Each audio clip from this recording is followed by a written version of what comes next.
வணக்கம் அன்பர்களே. ஓம் சரவணபவ சேனல் வாயிலாக உங்களை சந்திப்பதில் பெருமகிழ்ச்சி அடைகிறேன். இன்றைய பதிவு செப்டம்பர் மாத ராசி பலன்கள். முதலில் இந்த செப்டம்பர் மாதத்துக்குரிய கிரக நிலைகளை பார்க்கலாம்.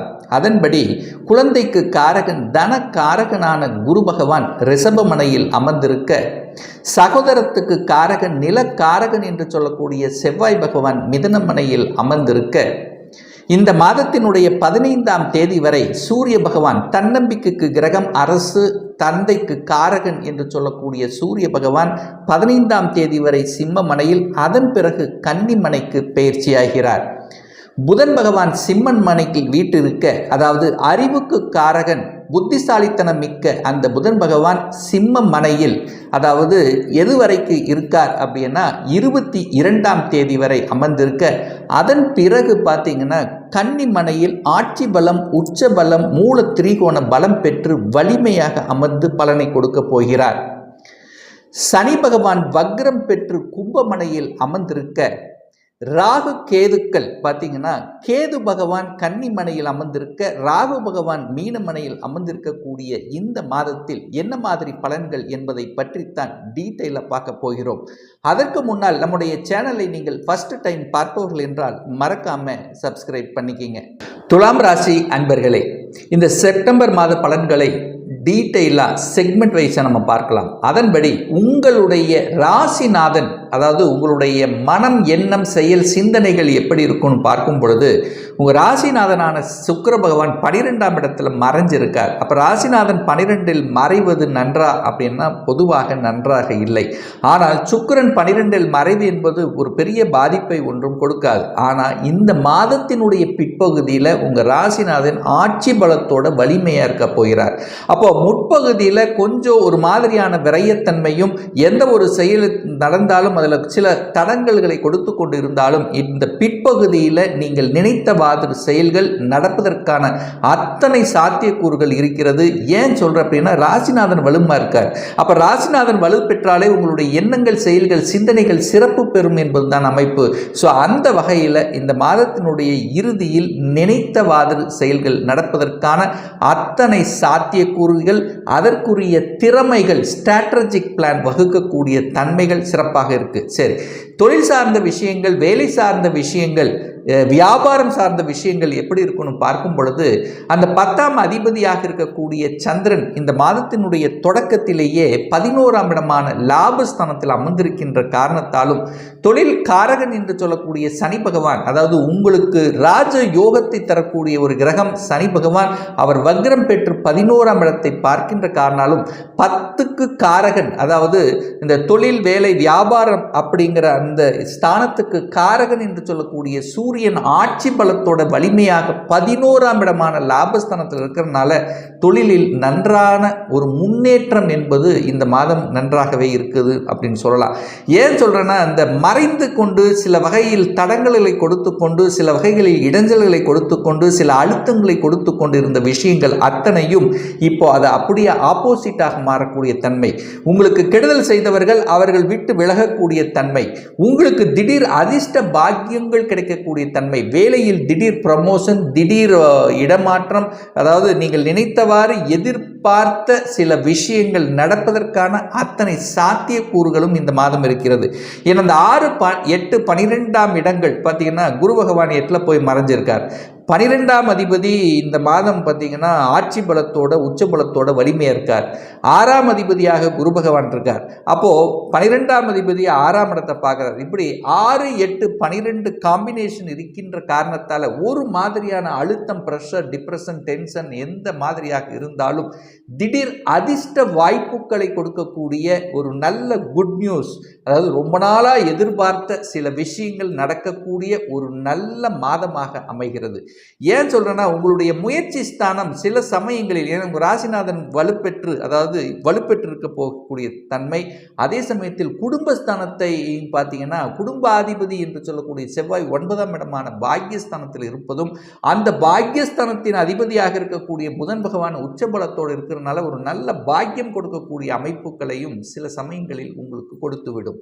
குழந்தைகளுக்காக, அதாவது குழந்தை பாக்கியத்துக்காக ஏங்கிக் கொண்டிருந்த இந்த துலாம் ராசி அன்பர்கள் பார்த்தீங்கன்னா திடீர் என்று உங்களுக்கு குழந்தை பாக்கியம் கொடுத்து உங்கள் குடும்பத்தில் உங்கள் மன மகிழ்ச்சி சந்தோஷத்தை கொடுக்கக்கூடிய வகையில் இந்த மாதம் செயல்படுகிறது அப்படின்னு சொல்லலாம்.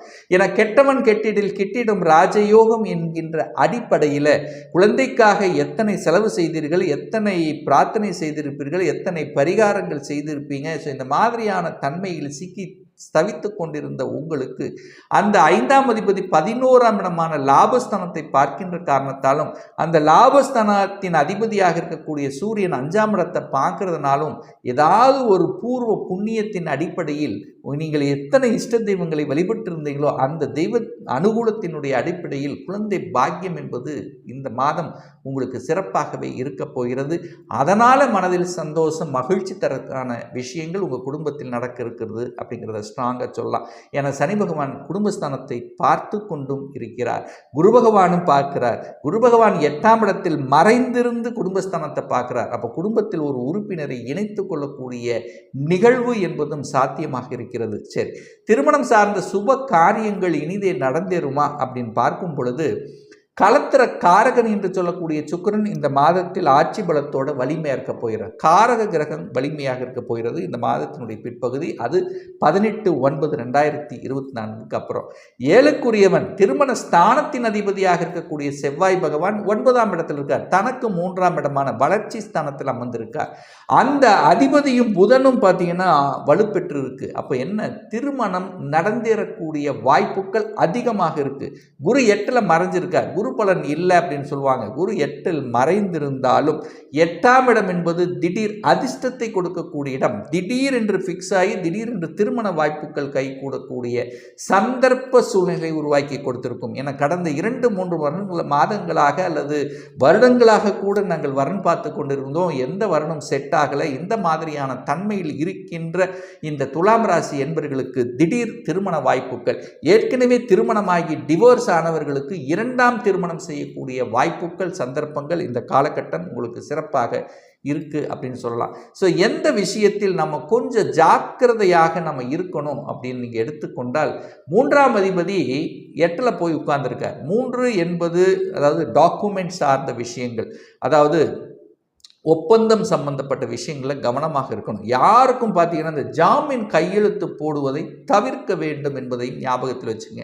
ஏன்னா 6க்குரியவன் 8ஆம் இடத்திலிருந்து 6, 8, 12 இந்த காம்பினேஷன் கனெக்ட் ஆகிறதுனால உடல்நலம் சார்ந்த விஷயத்திலும் கொஞ்சம் கவனம் எச்சரிக்கையோடு இருக்கணுங்கிறத ஞாபகத்தில் வச்சுங்க. உணவு கட்டுப்பாடு ரொம்ப ரொம்ப முக்கியம் என்பதை ஞாபகத்தில் வைத்துக்கொண்டு, ஒரு சிலருக்கு அந்த குரு 8ஆம் இடத்தில் இருக்கிறதுனால வயிறு சம்பந்தப்பட்ட ஜீரணம் சம்பந்தப்பட்ட குறைபாடுகள் வருவதற்கும், புதன் பகவான் 12ஆம் இடத்தில் மறைந்து 6ஆம் இடத்தை பார்க்கறதுனால நரம்பு சம்பந்தப்பட்ட தொந்தரவு இருப்பவர்களுக்கு கொஞ்சம் அதிகமாகுவதற்கான வாய்ப்புகள். ஸோ அதுலேயும் கொஞ்சம் கவனத்துடன் இருக்கணுங்கிறத ஞாபகத்தில் வைத்துக் கொள்ளுங்கள். பொதுவாக இந்த காலகட்டம் 6, 8, 12 கனெக்ட் ஆகிறதுனால நீங்கள் அதில் கொஞ்சம் கவனம். பட் பெரிய பாதிப்பை ஏற்படுத்தி விடுமா அப்படின்னா நிச்சயமாக கிடையாது.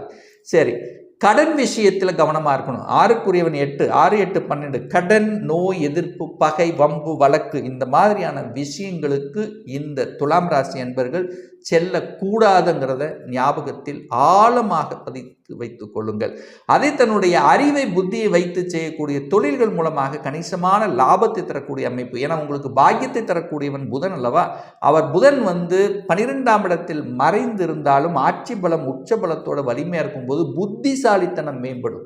எந்த விஷயத்தை செய்தால் நல்லது, எது செய்தால் கெட்டது என்கின்ற தன்மையை ஞானபூர்வமாக அறிந்து கொள்ளக்கூடிய இயல்பு இந்த மாதம் உங்களுடைய உள்ளுணர்வு சக்தியிலேயே அதிகமாக இருக்கும். ஏன்னா கன்னி மனையில் இருக்கக்கூடிய புதன் ஞானத்தை கொடுத்தாலும் அங்கே கேது உட்கார்ந்துருக்கார் அல்லவா. அப்போ புதனும் கேது இருக்கும் போது என்ன, ஆராய்ச்சி மனப்பான்பு, தேடுகின்ற தன்மை, மறைந்துள்ள சில விஷயங்களை தேடக்கூடிய தன்மைகள், இதெல்லாமே இந்த மாதம் உங்களுக்கு சிறப்பாக இருக்கிறது அப்படின்னு சொல்லலாம். 8ஆம் இடத்தில் குரு இருந்து கொண்டு 12ஆம் இடத்தை பார்க்கறதுனால என்ன நடக்கும், வெளிநாட்டு யோகம் என்பது இந்த காலகட்டம் துலாம் ராசினருக்கு அமோகமாக இருக்கிறது. யாருக்கெல்லாம் நான் வெளிநாட்டு போகணும், வெளிநாட்டில் போய் வேலை பார்க்கணும், வெளிநாட்டு சம்பந்தப்பட்ட தொடர்புகளை ஏற்படுத்தி கொள்ளணும் என்று நினைத்தவர்கள் அதற்கான விஷயங்களில் ஈடுபடும் போது சக்சஸ் நடக்குங்கிறது அமைப்பு. ஏன்னா 8ஆம் இடத்தில் இருக்கக்கூடிய ஒரு சுபகிரகம் குரு பகவான் அந்த 12ஆம் இடத்தை பார்க்கறதுனால வெளிநாட்டில் நிரந்தரமாக தங்கி பணிபுரிவதற்கான அப்ளை பண்ணி, அதாவது குடியுரிமை அப்ளை பண்ணியிருக்கோம், குடியுரிமை கிடைப்பதற்கான வாய்ப்புகள், வெளிநாட்டு தொடர்புகள், வெளிநாட்டு வேலை, அந்நிய மத தொடர்புகள், அந்நிய மதத்தினுடைய ஃப்ரெண்ட்ஷிப், இது எல்லாத்தையும் கொடுக்கும். ஏற்றுமதி இறக்குமதி தொழில்களில் அடியெடுத்து வைக்கக்கூடிய தன்மையும் ஒரு சிலருக்கு ஏற்படுத்தும். ஒரு சிலருக்கு சென்ட்ரல் கவர்மெண்ட் சார்ந்த விஷயத்தில் நல்லவைகள் நடக்கக்கூடிய தன்மை. சூரியன் வலிமை பெற்றிருக்கக்கூடிய இந்த மாதத்தில் பார்த்தீங்கன்னா அரசு தொடர்புகள், அரசாங்க ஒத்துழைப்புகள், அரசு காரியங்கள் ஏதாவது தடை இருந்ததுன்னா அந்த தடையெல்லாம் நிவர்த்தி, அந்த காரியங்கள் வெற்றி பெறக்கூடிய தன்மையும், அதிகாரம் சார்ந்த விஷயங்கள், அட்மினிஸ்ட்ரேஷன் சார்ந்த விஷயங்கள், மருத்துவம் சம்பந்தப்பட்ட விஷயத்தில் உங்களுக்கு புகழை தரக்கூடிய அம்சங்கள் இந்த காலகட்டம் உங்களுக்கு சிறப்பாக இருக்கு. ஒரு நல்ல தெய்வ வழிபாடு அப்படின்னு எடுத்துக்கொண்டால் இந்த துலாம் ராசி அன்பர்களுக்கு 5/9/2024 அன்று செவ்வாய் பகவானுடைய ஜெயந்தி இருக்கிறது. அதாவது செவ்வாய் பகவானுடைய பிறந்த நாள் விழா, அதாவது வியாழக்கிழமை வருகிறது. ஸோ அன்றைய தினம் பார்த்தீங்கன்னா யாருக்கெல்லாம் செவ்வாய் திசை, செவ்வாய் புத்தி ஓடிக்கொண்டிருக்கிறதோ, அல்லது யாருக்கெல்லாம் தனம் சார்ந்த விஷயத்தில் பிரச்சனை, உங்கள் வாக்கு சம்பந்தப்பட்ட விஷயத்தில் பிரச்சனை, யாருக்கெல்லாம் குடும்பம் சார்ந்த விஷயத்தில் பிரச்சனையாக இருக்கின்றதோ, யாருக்கெல்லாம் திருமண தடை இருக்கிறதோ, யாருக்கெல்லாம் சகோதர உறவுகள் சார்ந்த விஷயத்தில் ஒரு பிரச்சனை இருக்கிறதோ, பாக பிரச்சனை, சொத்து பிரச்சனை, இந்த மாதிரி இருக்கின்றவர்கள் எல்லாம் அன்றைய தினம் முருகப்பெருமானை சென்று வழிபடும் போது நிச்சயமாக நல்லவைகள் நடக்கும். அதே சமயம் பார்த்தீங்கன்னா 15/9/2024 அன்று, அதாவது குரு பகவானுடைய ஜெயந்தி, குரு பகவானுடைய பிறந்த நாள் வருகிறது, ஞாயிற்றுக்கிழமை. ஸோ அன்றைய தினம் நீங்கள் சென்று வழிபடும் போது, குரு பகவானை வழிபடும் போது நிச்சயமாக கடன் விஷயத்தில், கடன், நோய் எதிர்ப்பு, பகை, வம்பு, வழக்கு, இந்த மாதிரியான பிரச்சனைகளில் சிக்கி தவித்து கொண்டிருக்கின்ற உங்களுக்கு விடுதலை கிடைக்குங்கிறது தான் அமைப்பு. அதே சமயம் அன்றைய தினம் கல்வி சார்ந்த விஷயத்தில் தடை இருப்பவர்கள், கல்வியில் நல்ல படிக்கணும், நல்ல முன்னேறணுங்கிறவங்க ஐகிரீவரை சென்று வழிபடுவதும் உத்தமத்தை ஏற்படுத்தி கொடுக்கும். ஒரு துல்லிய பலன் வேணும் அப்படின்னா உங்கள் ஜாதகத்தில் கிரகங்கள் எப்படி இருக்கிறது, என்ன ஆதிபத்தியத்தில் இருக்கு, எத்தனை டிகிரியில் இருக்கார், இப்போ நடப்பு என்ன தசா புத்தி அந்தரம் சூட்சமம் வாயிலாக நீங்கள் கேட்கக்கூடிய எந்த கேள்வியாக இருந்தாலும் துல்லியமான பதிலை நம்மால் கூற முடியும். ஒரு பர்சனல் கன்சல்டேஷன் எடுத்துக்கணும், ஒரு சுய ஜாதகம் பார்க்கணும் என்று விருப்பமுடைய அன்பர்கள் டிஸ்பிளே தெரியக்கூடிய நம்பருக்கு வாட்ஸ்அப் மூலியமாகவோ ஃபோன் கால் மூலியமாகவோ தொடர்பு கொண்டு அப்பாயின்மெண்ட் பெற்றுக்கொண்டு கன்சல்டேஷன் எடுத்துக்கலாம். இந்த பதிவு நிச்சயமாக ஏதாவது ஒரு ரூபத்தில் உங்களுக்கு யூஸ்ஃபுல்லாக இருக்குங்கிறதுல எந்தவித மாற்று கருத்தும் கிடையாது. நம்ம சேனலை நீங்கள் ஃபர்ஸ்ட் டைம் பார்ப்பவர்கள் என்றால் மறக்காம சப்ஸ்கிரைப் பண்ணிக்கிங்க. பக்கத்தில் இருக்கின்ற பெல் பட்டன் மற்றும் ஆல் நோட்டிஃபிகேஷனை கிளிக் பண்ணும்போது நான் போடக்கூடிய அடுத்தடுத்த பதிவுகள் உங்களுடைய நோட்டிஃபிகேஷனில் வந்து சேரும். மீண்டும் ஒரு நல்ல பதிவில் உங்களை சந்திக்கும் வரை உங்களிடமிருந்து விடைபெறுவது உங்கள் அஸ்ட்ராலஜர் டாக்டர் சதீஷ்.